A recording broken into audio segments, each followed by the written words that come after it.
So here you can find the u value and v value and then substitute that in the LHS. See, for previous problem, 14th problem, getting x value, y value directly is better. Here also getting u value, v value in terms of x and y and getting is better. That means LHS, if you expand using a plus b whole cube formula, x cube plus 3x square iy plus 3x iy square plus iy the whole cube equal to u plus iv. So the I cube is I square. Yeah, here it is I square is -1. So you can write real parts together. Minus 3xy square plus I into 3x square y minus y cube. Because I cube is minus I, and then I taken common, the minus will remain, equal to u plus iv. If you equate the real and imaginary part, so from this, what you get, u equal to x cube minus 3xy square, and you can take the x common and cancel also. Okay, the v equal to 3x square y minus y cube. You take x common and then get into the LHS. U by x equal to x square minus 3y square. If you take y common and get into the LHS, v by y equal to 3x square minus y square. So you have this and this. Now you take the LHS. U by x plus v by y, which is equal to u by x, you already have x square minus 3y square. V by y also we already have 3x square minus y square, which is equal to 4x square minus 4y square. So 4 times of x square minus y square, which is equal to the RHS. There are 2 ways of doing this. When they give the arbitrary complex numbers alpha and beta, and such that the mod beta equal to 1, the question asked is to find the value of this. You can take alpha is equal to a plus ib, beta equal to x plus iy, and do the calculation. But if you see the question asked, they ask the value of an expression in alpha beta, and the answer should be either in terms of alpha beta or a number. So that's the hint that you're getting from here. If you take x is equal alpha equal to a plus ib and beta equal to x plus iy also, you should eliminate them in the final answer. So that's why instead of that, we can think about using the properties. What are the properties that we can think about? Means the conjugate properties. So z into z bar equal to mod z the whole square. This property we discussed already. Z into z bar is mod z the whole square. And the other properties that we can think about is z1 z into w the whole bar equal to z bar into w bar, and the same time z plus w the whole bar. We discussed all these properties when we're doing the problems, the concepts from the NCERT, the regular exercise. Z bar minus plus w bar, and even with the minus also you get minus. And what else? The mod z1 by z2 equal to mod z1 by mod z2. This is one more property you can think about. And what else? Like yeah. And now, so let us see how to use these properties. So given information is there with us. So let us try to calculate this beta minus alpha by 1 minus alpha bar beta.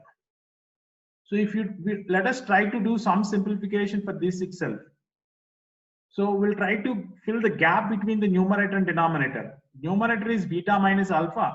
Denominator is 1 minus alpha bar beta. So let us try to have this 1 also in terms of beta or alpha. We can't write 1 in terms of alpha because we don't have much information about the alpha, but we have an information about the beta is mod beta is equal to 1. So because mod beta is equal to 1, so if you improve this information, so the beta into beta bar equal to the mod beta the whole square, which is equal to 1 square. That means beta beta bar equal to 1. So if you improve this information and use that information in one of the fact like this, we get beta beta bar equal to 1. So replace the 1 with the beta beta bar, beta minus alpha, by replace the 1 with beta beta bar. Sir, why you are doing like that? How we are supposed to know that we need to do like this? The answer for all those questions is, our aim is to fill the gap between the numerator and denominator. Numerator beta and alpha, we can't do any further simplification. Here alpha bar and beta, here also we can't disturb, but 1 is there. The 1 mod beta is equal to 1. You replace that 1 with mod beta, but that is not much useful. That's why a known fact z bar equal to mod z whole square I used, and I got beta beta bar equal to 1. If I substitute that, later I can take the beta common in the denominator. Beta common in the denominator. The beta minus alpha, by the beta if you take common, the beta bar minus alpha bar. Right? Now we got the similarity between the numerator and denominator. See that beta minus alpha and beta minus alpha, but bars are there. Okay, that's okay, we'll deal with them. Mod beta minus alpha by mod beta into mod beta bar minus alpha bar. And one more property we have. What is that? Mod z equal to mod z bar. A complex number and its conjugate are equidistant from the origin. This is the complex number. The distance and the distance of its conjugate, this is z and this is z bar. The distance of z from the origin and z bar from the origin is same. So if you use that point, you can write the numerator as the conjugate of the complex number whatever present inside it. So the mod beta is already 1 you have. I can use that property. Mod beta is 1 into the mod beta minus alpha. Okay, I'll keep the bars as it is. Now the numerator, using this property, beta conjugate minus alpha conjugate by 1 into no need to write, modulus of beta bar minus alpha bar. We need not to know the value of mod beta bar minus alpha bar, but we know that that is same in numerator and denominator. Cancel that and you get the answer as 1. To find the non-zero integral solutions, let us do the simplification first.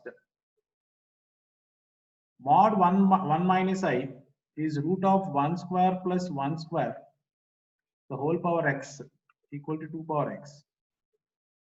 So this is 2 power root 2, the whole power x. So the root 2 is 2 power 1 by 2. The 2 power 1 by 2 whole power x is 2 power x by 2. So the x by 2 equal to x.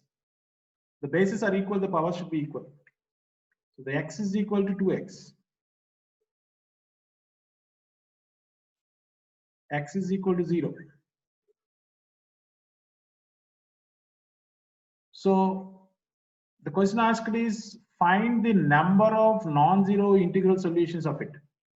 First of all, we got only one solution for this equation, and that is also not non-zero. Of course, it is an integral solution, but it is not non-zero. Therefore, number of non-zero integral solutions is 0. Not just because you got the answer 0. You got the answer 0, that is not a positive integer.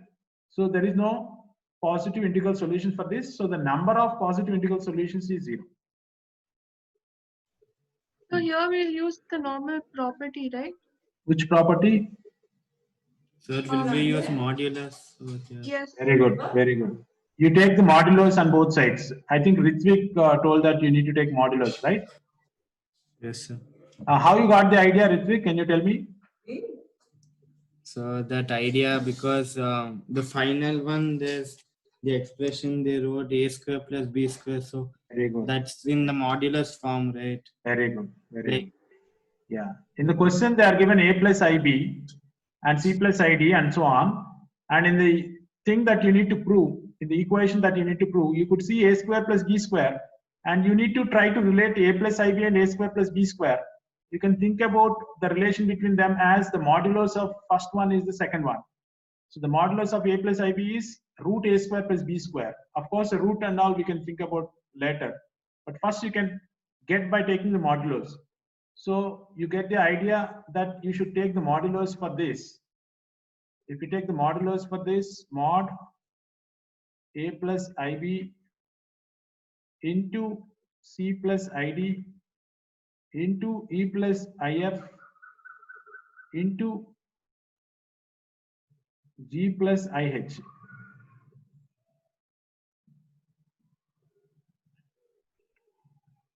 equal to modulus of a plus ib.